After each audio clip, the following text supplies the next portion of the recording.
Hi viewers, welcome to Mahamax. So ప్రేమ అంటే మనకు ఒక క్వశ్చన్ మార్క్ ఇచ్చారనమాట. బేసిక్గా టైటిలే ఒక క్వశ్చన్ మార్క్తో ఉందంటే అసలు సినిమా ఎలా ఉంటుందో అడిగి తెలుసుకుందాం. ప్రెజెంట్ మనతో పాటు ఆ మూవీ డైరెక్టర్ నవనీత్ గారు ఉన్నారనమాట. నమస్కారం సార్. హాయ్ సంజయ్ గారు, నైస్ టు మీట్ యూ. ఎలా ఉన్నారు? All great. ఏంటి మాకు క్వశ్చన్ మార్క్ పెట్టారు? అది క్వశ్చన్ మార్క్ కాదండి, మనం చెప్తున్నాం ప్రేమ అంటే థ్రిల్ ప్రాప్తిరస్తు. థ్రిల్ ప్రాప్తిరస్తు అంటే నాకు ప్రేమ అంటే అక్కడ ఆపేసా, థ్రిల్ ప్రాప్తిరస్తు తర్వాత అడుగుదాం అనుకున్నా. ఏంటి ప్రేమలో థ్రిల్ ఉంటుందా? ఖచ్చితంగా అండి, అన్ని ప్రేమలో ఉంటుంది కదా. కొంపతి స్టోరీ ఏమన్నా ఎక్కడన్నా విన్నదా లేకపోతే ఊహించుకున్నదంటే? ఊహించుకుంటేనే ఇటువంటి స్టోరీ వచ్చేసి ఇది రియల్ లైఫ్ లో జరిగితే చాలా కష్టం ఉంటుంది. Nice nice. సో అసలు ఏంటి ఈ స్టోరీ రాయడానికి గల మెయిన్ రీజన్ ఏంటి? అసలు మాకందరికి చూపించడానికి ఎందుకు చూపించాలనుకున్నా అంటే ఇట్ ఆల్ స్టార్ట్ ఒక లైన్ నుంచి స్టార్ట్ అయ్యేది. ఆ లైన్ చెప్పలేదు ఎందుకంటే ట్విస్ట్ ఉంది దాంట్లో. సో ఆ లైన్ నుంచి స్టార్ట్ చేసేటప్పుడు ఐ థింక్ ఆ రామ్ కామ్ టెంప్లెట్కి చాలా బాగా కుదిరింది అది. అండ్ కొత్తగా ఎట్లా చూపెట్టాలనేది ప్రయత్నం ఇక్కడ. సో ఐ ఫీల్ లైక్ ఎంత ఎంటర్టైన్గా చెప్పొచ్చో, ఎంత కొత్తగా చెప్పొచ్చో. అంటే సేమ్ అంటే ఒక జంట మధ్య ఏముంటుందండి, అంటే గొడవలు ఉంటాయి, ఆ గొడవని ఎట్లా ఫిక్స్ చేస్తారు, కలిసి ఉంటారా లేదా, ఈ క్వశ్చన్సే వస్తూ ఉంటాయి. కానీ అది ఎలా అనేది I think we've done it a bit differently. We've try to do it కొంచెం కొత్తగా చేద్దాం అనేది the try basically. Super. So Priyadarshi garu ఆయన క్యారెక్టర్లో అసలు దిగిపోయారు కంప్లీట్గా. ఖచ్చితంగా నాకు ప్రియదర్శి గారు అయితే కనపడలేదు నాకు. ఈ మధ్య ఆయనకు వచ్చే సినిమాలు కూడా కొంచెం మ్యాక్సిమం అటు ఇటుగా ఇవే ఉంటున్నాయి. But see what Priyadarshi garu brings to the table is that very boy next door, అంటే మనోడు అనే ఒక ఫీలింగ్ వస్తుంది కదా. ఐ థింక్ అదైతే స్క్రీన్ మీద ఖచ్చితంగా కనిపిస్తుంది అండి. మోర్ సో ఆయన ఒక నేటివిటీ తీసుకొస్తారు ఈ క్యారెక్టర్కి. మనకి జరిగినట్టే ఉంటుంది ఆ ఫీల్ అయితే చాలా బాగా తీసుకొచ్చారు. ఐ థింక్ ఆయన చేసే చిన్న చిన్న ఇంప్రొవైజేషన్స్ రియలీ బ్రింగ్స్ ఒక క్యారెక్టర్కి ఇంకొక లేయర్ యాడ్ చేసినట్టు ఉంటుంది. I'm very grateful that I got such an experienced actor, someone. ఆయనకి ఫిల్మ్ మేకింగ్ అన్ని ఆస్పెక్ట్స్ అర్థమవుతుంది, కానీ ఇంప్రొవైజేషన్ యాక్టింగ్ దీని మీద మాత్రమే కాదు. అంటే ఏదో ఒక చిన్న డిపార్ట్మెంట్లో ఉండొచ్చు, ఏదో ప్రాప్ తీసుకొని ఏదో చేయొచ్చు. I think very happy for spontaneity I would say. And మూవీలో మెయిన్గా చూసుకుంటే ఒక హౌస్లో మ్యాక్సిమం ఎక్కువ జరుగుతూ ఉంటుంది, ఎందుకంటే ఇంట్లోనే వీళ్ళు ఉంటూ ఉంటారు కాబట్టి. సో ఒక ఆ హౌస్లో ఉండే స్క్రీన్ ప్లేని మేనేజ్ చేయడం అనేది ఇట్స్ టోటల్ డిఫరెంట్. మీరు టీజర్లో చూసింది అది ఉంటుంది, ఇంకా చాలా ఉంటుంది. But of course main part ఇక్కడ ఉంటుంది కదా. టు అ లార్జ్ ఎక్స్టెంట్ అలా చెప్పొచ్చు. ఓకే, సారీ క్వశ్చన్ అంటే సో అంత స్క్రీన్ ప్లే మేనేజ్ చేయడానికి హౌ యూ మేనేజ్ అని see at the end of the day ఆ సీన్ ఆ లొకేషన్లో వస్తుంది కాబట్టి అక్కడ షూట్ చేసినాం. కానీ డైనామిక్ ఉంటుందండి సినిమా మొత్తం. అంటే టీజర్లో చూస్తే ఒక పెళ్ళిలో స్టార్ట్ అవుతాయి. ఓకేనా, సో ఆ జర్నీ అంటే మొత్తం ఐ థింక్ సినిమా మొత్తం వీళ్ళ రిలేషన్షిప్ 1 year జర్నీ ఉంటుంది. ఓకే, ఆ జర్నీకి ఆఫ్ కోర్స్ ఇంట్లో చాలా గొడవలు అవుతాయి కదా. So that for the screen play I felt like న్యాచురల్గా ఆర్గానిక్గా ఏ సీన్స్ వస్తున్నాయో those were what we try to keep in the screen play such that ఈ సీన్ అయిన తర్వాత ఇది ఫ్లో అవుతుంది, ఇది ఫ్లో అవుతుంది, అది ఫ్లో అవుతుందని చాలా కలిసి పని చేసినాం to get that screen play right. So బేసిక్గా చాలా మందికి ఏంటంటే యాక్టింగ్ చేయాలని, లేకపోతే ఏదో ఒకటి నన్ను నేను ప్రూవ్ చేసుకోవాలని. బట్ మీకు డైరెక్టర్ అవ్వాలని ఎందుకు అనిపించింది? ఎందుకంటే your looking too good as an actor. అంటే ఒక యాక్టింగ్ సైడ్ ట్రై చేయకుండా డైరెక్షన్ సైడ్ ఎందుకు ట్రై చేశారు? మోస్ట్లీ నేను స్టార్ట్ చేసింది స్క్రీన్ రైటింగ్ అండి. రైటర్గానే నేను 15 ఏళ్ళు పని చేశాను. నేను ఫస్ట్ స్క్రీన్ ప్లే నేను 10th standard ఉన్నప్పుడు రాశాను. సో మోర్ ఇంట్రెస్ట్ అబౌట్ ఒక స్టోరీని ఒక స్క్రీన్ మీద ఎట్లా తీసుకురాగలుగుతాం అనేది చాలా బాగా క్యూరియాసిటీ, ఇంట్రెస్ట్ ఉండే. I think the natural course for a writer, అంటే తను ఊహించినట్టు తీసుకురావడానికి డైరెక్షనే is the best option for a writer, right? So చాలా న్యాచురల్గా వచ్చింది అది. అండ్ అనుకున్నా అంటే ఒక రోజు ఏదో ఒక సినిమా డైరెక్ట్ చేయాలి అని అనుకున్నా. But other than that screenwriting is my pure joy. అంటే ఏదన్నా ఒక మూవీ చూసి ఇన్స్పైర్ అవుతారు కదా, లైక్ ఈ సినిమా చూసి అబ్బా నేను కూడా ఎప్పటికన్నా ఒక హీరో అవ్వాలి, లేదంటే ఒక డైరెక్టర్ అవ్వాలి, అట్లా లైక్ ఏదైనా ఒక పర్టికులర్ ఒక సినిమా కాదండి. ఐ థింక్ ఒక ఫేజ్ ఉండింది అంటే చిన్నప్పుడు, అంటే సినిమా చూస్తూ ఆ టైం పాస్ అవుతూ తెలియక ఒక ఫీలింగ్ ఉంటుంది కదా. I think that's really made me feel like cinema అనేది నాకు it gives me a lot of happiness అనే ఒక ఫీల్ అయితే నాకు ఇచ్చింది. సో మా మమ్మీ చెప్పింది నచ్చిన పని చేయరా అని చెప్పింది. సో సరే ట్రై చేసి చూద్దాం, రైటింగ్ చేస్తే అంటే ఇంట్లోనే కూర్చొని రాయొచ్చు కదా అనే ఒక దాంట్లోనే స్టార్ట్ చేశా బేసిక్లీ. అంటే జనరల్గా మనకి చిన్నప్పుడు ఏంటంటే ఇంట్లో మనం సినిమా చూస్తుంటే ఏ చదువుకో సినిమా చూస్తాం ఇదే అంటారు మ్యాక్సిమం. అవును, మా ఇంట్లో కూడా అదే అన్నారు. బట్ ఒక సినిమాలు చూసి మనం ఇన్స్పైర్ అయ్యి అందులోకి రావడం, ఇండస్ట్రీలోకి రావడం, మళ్ళీ పేరెంట్స్ యాక్సెప్ట్ చేస్తారా చేయరా అని ఒక డౌట్ కూడా ఉంటుంది. మా మమ్మీ అయితే ఒక్కసారి వీడికి సినిమా పిచ్చి పట్టింది అని ఒప్పుకున్న తర్వాత సరే నువ్వు నచ్చిన పని చేయు, నేను ఉన్నా నీకు సపోర్ట్ చేస్తా అని చాలా మోటివేట్ చేసింది. కానీ అప్పుడప్పుడు ఏదైనా జాబ్ చూసుకోవచ్చు కదరా అని ఆఫ్కోర్స్ అనింది. బికాజ్ మమ్మీలకి ఆ కంగారు ఉంటుంది కదా, లైక్ స్టేబుల్ అవ్వాలి, సెటిల్ అవ్వాలి అని అందరికి ఉంటుంది కదా. దోస్ వరీస్ అయితే మా మమ్మీకి ఉండింది. కానీ సరే వీడు ఏం చేసినా ఇదే చేస్తున్నాడు, సరే వీడికి ఆ కిక్ ఉంది చెయ్యని అని వదిలేసాను. ఓకే. సో ఫస్ట్ ఫిలిం రావడంతోనే రామ్కామ్తో మంచిగా మమ్మల్ని అందరినీ ఎంటర్టైన్ చేయబోతున్నారు. ఒక 2 hours మేము ఒక ఆడియన్స్ కూర్చొని చూడాలంటే డెఫినెట్లీ ఒక కంటెంట్ కానీ స్క్రీన్ ప్లే రెండు మ్యాక్సిమం ఇప్పుడు ప్రెసెంట్ ఉన్న ఆడియన్స్ అబ్జర్వ్ చేస్తున్నారు. సో ఎంతవరకు దానికి న్యాయం చేస్తా అంటారు 2 hours? అంటే 21st మీరే చెప్పాలండి, చెప్తే బాగోదు కదా. ఓకే, అంటే మీకు తీసిన వాళ్ళు మీకు ఒక ఐడియా ఉంటుంది కదా. సో ముందు నుంచే జాన్వి గారితో ఏం డిస్కషన్ అంటే ఎక్కడ ఆగకూడదు, అంటే ఒక ల్యాగ్ ఫీలింగ్ ఎప్పుడు తీసుకురాకూడదు అంటే. But sometimes the story has to take a turn where కథ చెప్పాలి, కథ చెప్పిన తర్వాతనే సీన్స్ వస్తాయి కదా. బట్ అనుకున్నంత వరకు we pack the story with scenes, అంటే ఎక్కడ ఆగకూడదు, వెళ్తూ ఉండాలి, క్యారెక్టర్ డిసిషన్ తీసుకుంటూ ఉండాలి, స్టోరీ ప్రోగ్రెస్ అవుతూ ఉండాలనే ఇంటెన్షన్తోనే స్క్రీన్ ప్లే డిజైన్ చేశాను నేను. అండ్ దానికి I think Janhvi garu supported so much to bring it to ఒక స్క్రీన్ మీద తీసుకురావడానికి చాలా హెల్ప్ చేశారు. And the kind of people that we asked feedback from and the kind of people that have helped us, వాళ్ళందరూ experience వాళ్ళు కాబట్టి నాకు చాలా హెల్ప్ అయింది డెబ్యూట్ డైరెక్టర్గా. యా, సో ఓవరాల్గా అనుకున్న బడ్జెట్లో అయిపోయిందా, అనుకున్న బడ్జెట్ కన్నా ఎక్కువ? మీరు జాన్వి గారికి దగ్గర అడగాలి కదా, నన్ను అడిగి లాభం చెప్పండి. లైక్ జనరల్గా మీకు ఒక రఫ్గా ఇంతనే చెప్పి ఉంటుంది కదా. నేను విన్నంత వరకు yes, very good, very safe plan. Whatever we plan we try to execute it that way. Of course వర్షం వల్ల కొన్ని రోజులు షూట్ చేయలేకపోయినాం, కానీ చాలా మేకప్ చేసుకున్నాం దాన్ని. అండ్ వెన్నెల కిషోర్ గారిని కూడా మాకు పోలీస్ క్యారెక్టర్ చూసి ఆయన ఉంటే definitely comedy. So I learn so much from Vennela Kishore garu. ఒక క్యారెక్టర్ ఇచ్చినప్పుడు ఆయన ఎట్లా ప్రాసెస్ చేసి, because the amount of discussions I had with Vennela Kishore garu చాలా తక్కువ వేరే యాక్టర్స్తో కంపేర్ చేస్తే. బట్ ఒకసారి యాక్షన్ చెప్పిన తర్వాత ఉన్న మజా నాకైతే where did he come up with this అనే ఒక ఫీల్ వస్తుంది కదా. That I had so much joy just watching Vennela Kishore గారు ఆన్ స్క్రీన్. ఆయన టైమింగ్ కానీ, ఆయన ఇంప్రొవైజేషన్ కానీ, అండ్ నాట్ జస్ట్ దట్, ఇంకొక యాక్టర్తో అంటే ఒక క్యారెక్టర్ ఉన్నప్పుడు వాళ్ళతో ఇంటరాక్షన్ ఎట్లా ఉంటుంది, అక్కడ ఇంప్రొవైజేషన్ ఎట్లా చేయొచ్చు, నాకైతే పెద్ద లర్నింగ్ ఎక్స్పీరియన్స్ అండి అది. such a gift to have him in our movie. And I think Suma garu Venla Kishore garu madhya unna chemistry whatever that it's oka Tom and Jerry feel laga vastadi adi. Teaser లో కూడా something interesting ఏదో ఉండబోతుంది. I enjoyed those scenes so much. General గా ఇప్పుడు hero name వేసి ప్రియదర్శి లేదా ఆనంది ఇన్నని వేస్తారు. So ఇక్కడ సుమా కనకాల ఇన్నని కూడా వేస్తారు. ఏంటి రీజన్? అంటే అంత because she is one of the main parts of the story. How the story changes also Suma గారి క్యారెక్టర్ వల్లనే అవుద్ది చాలా చోట్లలో. సో ఒక థర్డ్ లీడ్ అనుకోవచ్చండి. ఆఫ్ కోర్స్ కపుల్ ఉన్నారు కాబట్టి దోస్ ఆర్ ద లీడ్స్. కానీ ఈ character how the story changes because of these characters decisions. ఆవిడ గోల్ ఏంటి, ఆవిడ గోల్ ఈ సినిమాలో ఎట్లా కనెక్ట్ అవుద్ది, ఆల్ ఆఫ్ దట్ హర్ అంటే that character carries a story especially in the second half. ఓవరాల్గా ఎన్ని డేస్ పట్టింది అంటే లైక్ ఈ స్టోరీ రాయడం కానీ రాయడం ప్రిపరేషన్? నేనైతే 4 ఏళ్ళ నుంచి రాస్తూనే ఉన్నా. 4 years. ఈ స్క్రీన్ ప్లే 26 డ్రాఫ్ట్కి షూట్ అయ్యింది, నేను రాస్తూనే పోతున్నా. బికాజ్ ఐ లైక్ ఫీడ్బ్యాక్ అండి. ఒకరు స్టోరీ విన్న తర్వాత ఏదో ఒక ఫీడ్బ్యాక్ ఇస్తుంటే నేను ఆలోచించి సరే ఇది పడుతుందా, ఇది ఎలివేట్ అవుతుందా, దానివల్ల మనకి యూజ్ ఉందా అని I think I'm very grateful for all the feedback that I've gotten because ఈ సినిమాకి నరేషన్ చేస్తూ చాలా ఇంప్రూవ్ అయింది. So I was very open to that.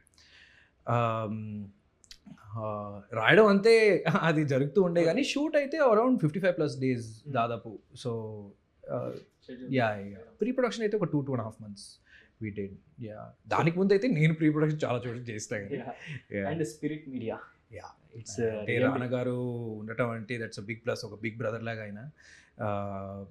ఆయన స్టోరీ విన్న తర్వాత is very gripping. I think you can make this అనే ఒక అడ్వైస్ ఇచ్చిన తర్వాత I think more so I think the relationship between Janhvi garu and Rana garu ఒక్కొక్క డెసిషన్ మీద what is the best decision we can make so that అనుకున్న cinema ఎట్లా తీయాలనేది I think very grateful to Rana garu be a part of this and presenting this movie. So మీకు before that అసలు love అంటే మీకు మీ దృష్టిలో అసలు ఏంటి, what is men by love? నాకు తెలియదండి. అంటే అందరూ నేర్చుకుంటూ ఉంటాం కదా లవ్ గురించి. మనం ఒక్కొక్క ఫేస్ క్రాస్ చేసి వస్తూ ఉంటాం. సో మీరు ఎన్ని ఫేసెస్ క్రాస్ చేశారు? అంటే 30 ఏళ్ళు అయిందండి నాకు. సో అంటే ఫేజెస్ అయితే చిన్నప్పుడు ఒక లవ్ ఉంటుంది, కాలేజ్లో ఒక లవ్ ఉంటుంది, అదే ఉంది. కానీ లవ్ అంటే ఇది అని ఒకసారి చెప్పలేను, అది వేరీ అవుతూ ఉంటుంది కదా సిచ్యువేషన్. ఓవరాల్గా ఎన్ని ఫేసెస్ దాటి వచ్చారు? చెప్పాలి చాలా ఫేజ్ అనుకోండి అంతే. జనరల్గా మేమైతే ఒక 4 క్రాస్ చేసి వచ్చాం, మీరు కూడా అట్లా ఒక ఫిగర్ ఉంటుంది కదా ఇన్ని క్రాస్. సో ఇన్నిటిలోకి ఏదో ఒకటి జెన్యున్ గా అనిపించుండాలి. ఆఫ్ కోర్స్ అండి, ఐ మీన్ ఉండి ఉంటుంది కానీ ఇప్పుడైతే ఏం లేదు. ఏం లేదు. సో అన్ని దాటి వచ్చిన తర్వాత రియలైజేషన్ ఉంటుంది కదా. For sure. సో మ్యారేజ్ చేసుకుంటే కష్టాలు ఉంటాయా, ఉండవా? నేను విన్నంత వరకు ఉందని చెప్తున్నారు. అలాగే రాసిన నేను సినిమా. అంటే ఒక్కొక్క సినిమా రాసిన తర్వాత నా ఫ్రెండ్స్ అంటే ఫ్యామిలీ వాళ్ళు వాళ్ళని అంటే అడుగుదాం కదా, మీకు పెళ్ళైన తర్వాత ఎట్లా ఫీలింగ్ వచ్చింది అని చెప్తే, పెళ్ళా అని చెప్తే అలా ఆలోచిస్తే ఒక ఫీలింగ్ వస్తుంది కదా. అది చాలా కామెడీ అనిపించింది నాకు. అంటే ఒక్కొక్కరికి అదే సినిమా సారీ పెళ్ళి ముందు ఇట్లా ఉంటుంది, పెళ్ళి తర్వాత ఇట్లా ఉంటుంది, ఒక్కొక్కరికి వేరే వేరే కథలు ఉంటాయి. సో ఐ థింక్ చాలా కామన్ పాయింట్స్ తీసుకొని I feel like we try to show it in the movie. చాలా రిలేటబుల్గా ఉండాలి. అంటే పెళ్ళైన వాళ్ళు మాత్రం కాదు, రిలేషన్షిప్లో ఉన్న వాళ్ళు కూడా ఖచ్చితంగా రిలేట్ అవుతారనే ఫీలింగ్ మాత్రం ఉంటుంది. సో మీ ఫ్రెండ్స్ గ్యాంగ్ మొత్తం ఎంతమంది ఉంటారు అరౌండ్? అంటే ఊరికి ఎంతమంది ఉంటారండి? అంటే ఒక బెస్ట్ ఫ్రెండ్స్ ఒక 4-5 ఉంటూ ఉంటారు. అలా ఉన్నారండి. సో వాళ్ళలో ఎంతమంది మ్యారేజెస్ అయినా? ఎవరికి అవ్వలేదు. ఎందుకంటే వాళ్ళ స్టోరీలు మ్యాక్సిమం 2-3 ఉన్నారు. నేను చాలా కూర్చోబెట్టి ఒక హాఫ్ డే వాళ్ళతో స్పెండ్ చేసి ఒక్కొక్కటి చెప్పు నేను నోట్ చేసుకుంటాను అని చెప్పి చాలానే I think I taken a lot of references. ఏదైనా మోస్ట్ ఫన్నీయెస్ట్ వాళ్ళు చెప్పిన దాంట్లో ఏదైనా అనిపించిందా? అంటే ఇది రాస్తే డెఫినెట్లీ సినిమా అంటే పెళ్లి ముందు ఒక అంటే ఊహించుకుంటారు ప్రామిస్ లేదు, ఇది చేద్దాం అది చేద్దాం అని. కానీ పెళ్ళి అయిన తర్వాత లైట్ తీసుకుంటారు కొంతమంది. అలా ఉండే, కానీ ఆ ప్రాబ్లమ్ ఎట్లా ఫిక్స్ చేస్తారు అనేది ఫన్ కదా. అండ్ ఇప్పుడు background score really amazing. Leon James garu again very lucky to have such a first of all experienced music director. ఆయనకి ఒక కమర్షియల్ కి హిట్ ఇవ్వాలంటే ఎట్లా అని తెలుసు. అండ్ ఐ ఫీల్ లైక్ ఆయన ఇచ్చిన సలహాలు అంటే సాంగ్ చేయాలంటే మనము ఏదేది మైండ్లో పెట్టుకోవాలి షూట్ అవుతున్నప్పుడు all of that really help me. And more so ఆయన ఒక్కసారి ట్యూన్ కొట్టాడంటే you will shortly like it కదా. So but he was very patient with us also, because sometimes కుదురుతుంది, సమ్టైమ్స్ కుదరదు. But he always worked for the best of the movie. And such a musical genius అండి. నేను ఇప్పుడే city మీద కూర్చున్న BGM మీద ఆయన చెప్పినప్పుడల్లా కొడుతున్నారు. ఐఎమ్ లైక్ అది it's such a rare talent. So ఇప్పుడు రీసెంట్గా మనం చూసుకుంటే చాలా ఫిలిమ్స్ మనకి రిలీజ్ అవుతూ ఉన్నాయి, పాన్ ఇండియా లెవెల్లో రిలీజ్ అవుతుంది. సో ఏదన్నా ఒక సినిమా ఇప్పుడు రీసెంట్ టైమ్స్లో రిలీజ్ అయిన వాటిలో బాగా మీకు నచ్చి రిపీటెడ్గా చూసిన సినిమా ఏదైనా ఉందా? చాలాసార్లు చూసిన, అదైతే 2-3 years బిఫోర్ కదా. రీసెంట్గా అయితే టైం దొరకలేదంట నేను. లక్కీ భాస్కర్ అండి. I think one of my favourite films of last year. I think such a packed screen play. నేనైతే చూసి ఎక్కడ బోర్ కొట్టలేదు. స్క్రీన్ ప్లే అయితే వెళ్తూ ఉంది, స్పీడ్గా వెళ్తుంది. దుల్కర్ గారి యాక్టింగ్ అయితే ఇట్ వాజ్ సో కన్విన్సింగ్ కదా. I think that way I think I really like Venkatachalapathi garu screenplay. I think that was a movie that I thoroughly enjoyed. అసలు ఐ ఫర్గాట్ అంటే నేను సినిమా చూస్తున్నాను ఒక ఫీలింగ్ వచ్చింది.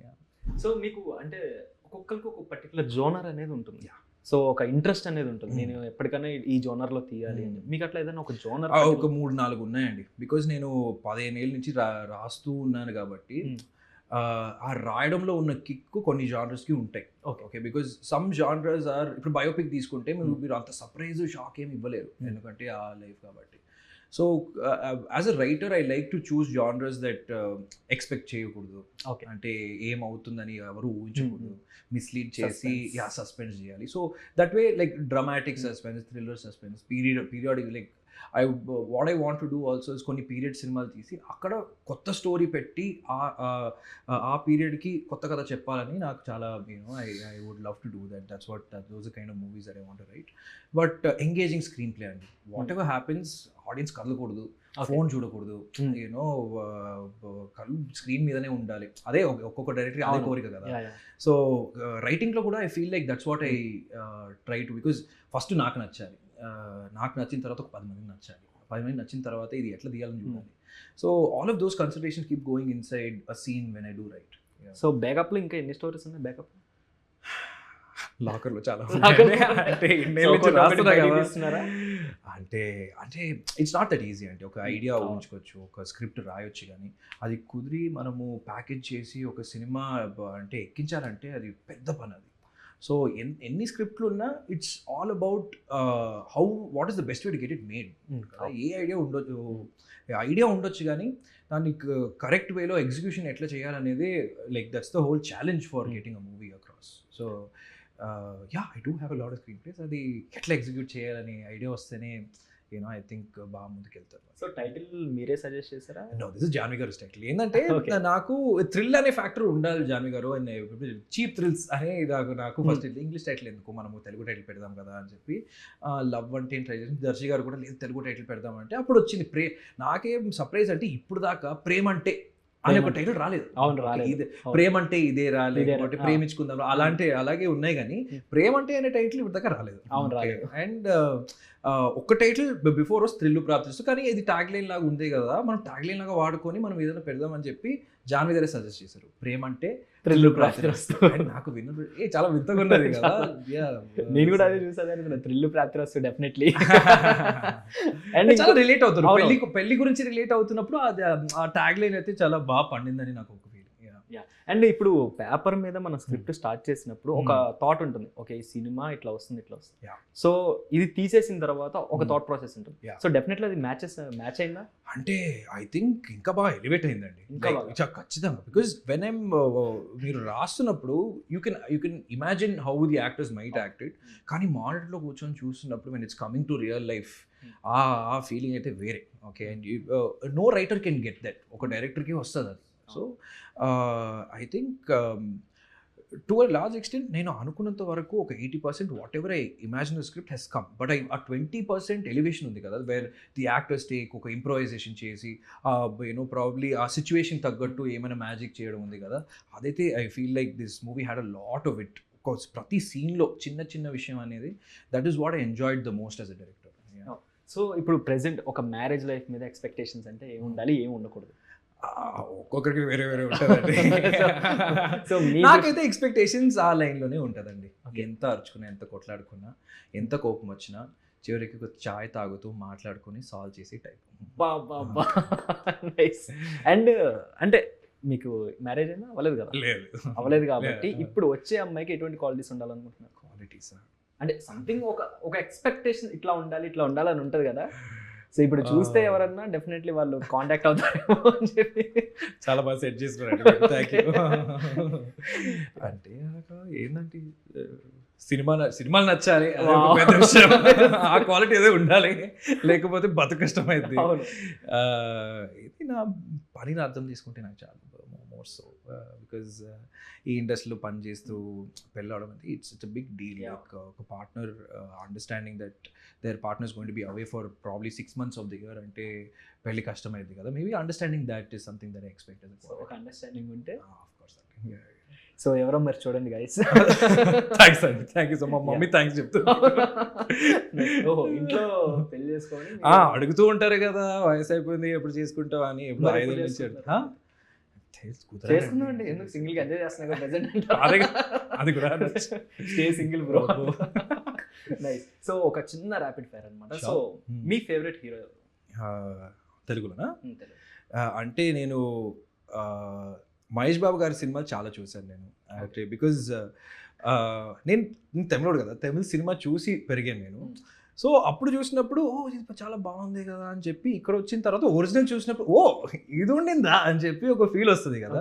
I think that way I enjoyed Mahesh Babu గారి films a lot. Okkadu, Pokiri, I think those ఆ original చూడడం అనేది ఒక వేరే కిక్ వచ్చింది నాకు.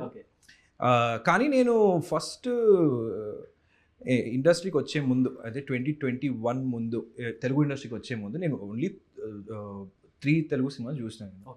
ఆడవారి మాటలకు అర్థాలు వేరులే, బాహుబలి 1, బాహుబలి 2. సో నాకు ఆ యాక్టర్స్ అయితే చాలా బాగున్నాయి. Venkatesh garu, then I start watching all of Venkatesh garu పాత సినిమాలు అన్నీ చూసినప్పుడు అంటే ఒక అంటే ఒక్కొక్క సినిమాకి you'll see such different versions of him in the same genre. అంటే ఒక లవ్లో, ఒక కామెడీలో అలాంటి రకమైన క్యారెక్టర్స్ చూసినప్పుడు I feel like I became a big fan of him. And of course Prabhas garu. నేను అప్పుడు బాహుబలి 1 and 2 చూశాను, ఇప్పుడు ఎపిక్ చూశాను. ఆ ఎలివేషన్ ఫీల్ అయితే వేరు ఉంటుందండి. సో ఫ్యూచర్లో ఏమన్నా ఎక్స్పెక్ట్ చేయొచ్చా? ఎక్స్పెక్ట్ చేయొచ్చా? నేను నేను అడుగుతున్నా అంటే ఏమన్నా ఎవరికి తెలుసు అండి, అంటే చెప్పలేం కదా, మేబీ నేను రాయొచ్చు. కోరికలు అయితే ఉంటాయండి. అంటే ఇన్ని యాక్టర్స్తో పని చేయాలి ఉంటాయి, నాకు కూడా ఉంది, చూద్దాం. సో ఇప్పుడు టఫెస్ట్ క్వశ్చన్, ఫేవరెట్ హీరోయిన్? నాకైతే ఆనంది గారే అండి. ఓకే, అయితే ఇది నేను ఎక్స్పెక్ట్ చేశాను తెలుసా బేసిక్గా. No, I think the way she brought this character to life, I think this character, how she did it, will always be special to me. Because cinema రాస్తున్నప్పుడే this character, ఇది such a unique character, ఎవరు play చేస్తారు అని ఒక curiosity అందరికీ ఉండింది. And after lot of trials and వెతికి చూసినప్పుడు I think the fact that we got Anandhi garu, మన whole team, I feel like they feel very lucky. So last 2 questions, favourite director? Rajamouli garu for sure. Because I think Baahubali 1 and 2 చూసిన తర్వాత ఒక story స్కేల్తో ఎలా చెప్పాలని నేను చాలా నేర్చుకున్నా. And then I went on to see, అంటే ఆయన పాత సినిమాలన్నీ ఈగా సై అన్నీ చూసినప్పుడు ఐ ఫీల్ లైక్ ఒక్కొక్క సినిమాని వెరైటీగా తీస్తున్నారు కదా, ఎలా ఇది ఎట్లా రైటింగ్ వస్తుంది, ఎట్లా ఊహించుకుంటారు. All of this I feel like is super inspirational. I not just for me, I think ఇండియాలోనే we know it's quite the truth. So favourite music director? Leo James. Nice. ఎందుకంటే బీజిఎం చాలా బాగుంది. Oh yeah. So finally 21st November అయితే రాబోతున్నారు కాబట్టి, so మా ఆడియన్స్కి మీ మాటల్లో ప్రేమంటే గురించి చెప్తే ఒకసారి. అవునా? సో థ్రిల్ ప్రాప్తిరస్తులా చెప్పాలి. అంటే పెళ్ళి అయినా పెళ్ళి అవ్వకపోయినా, రిలేషన్లో ఉన్నా లేకపోయినా, అందరికీ ఇది ఒక సింపుల్ ఫన్ అండ్ చాలా స్వీట్ మూవీగా ఉంటుందండి. ఫ్యామిలీతో వచ్చి చూడండి, ఖచ్చితంగా ఎంజాయ్ చేస్తారు. థియేటర్ నుంచి బయటకు వస్తున్నప్పుడు ఒక స్మైల్తో బయటకు వస్తారని నేను నమ్ముతున్నా. 21st November, please book your tickets and ఫ్యామిలీతో రండి. See you at the theatres. Thank you so much. Thank you so much.